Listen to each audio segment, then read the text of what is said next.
We're tracking breaking news out of South Korea. Officials are now saying at least 146 people have been killed after a stampede in the capital, Seoul. It happened as thousands of people poured into a popular downtown area for the first no-mask Halloween event since the pandemic. Officials say some people fell into cardiac arrest after being crushed as the crowd pushed forward on a narrow street. CBC's Neil Herland is tracking the latest on this developing story for us. Neil, what more are you learning? Ellen, South Korean media are calling it a Halloween nightmare. A busy nightclub district is now the center of a terrible tragedy.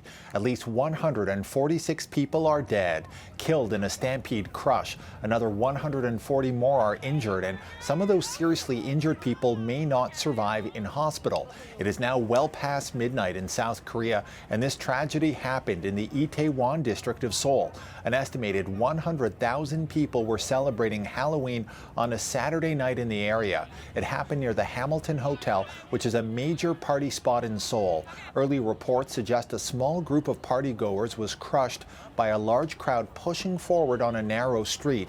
But as victims started to fall to the ground, the mass of the crowd pushed more people down, humans tumbling one on top of another like a series of dominoes. This was the biggest gathering of people since the recent lifting of COVID pandemic restrictions, a night many young people were anticipating.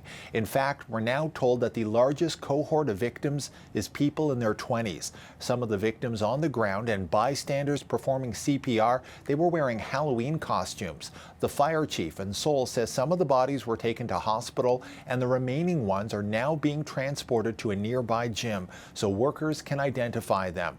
More than 400 emergency workers have been deployed. They were seen performing CPR to people in the streets. They're also covering the dead bodies with blue sheets. The president of South Korea has called a series of urgent meetings with his top aides. The mayor of Seoul was in Europe. He's now decided to return home in the wake of this tragedy. And just in the last hour, Canada's foreign minister, Mélanie Joly, tweeted, "Let's bring it up." Awful news coming from Seoul. Canada offers its deepest condolences to the families and friends of those killed during yesterday's Halloween festivities and wishes a speedy recovery to those injured. To our friends in South Korea, we stand with you during this difficult time. Ellen. Just awful. Thank you for your reporting, Neil. You're welcome.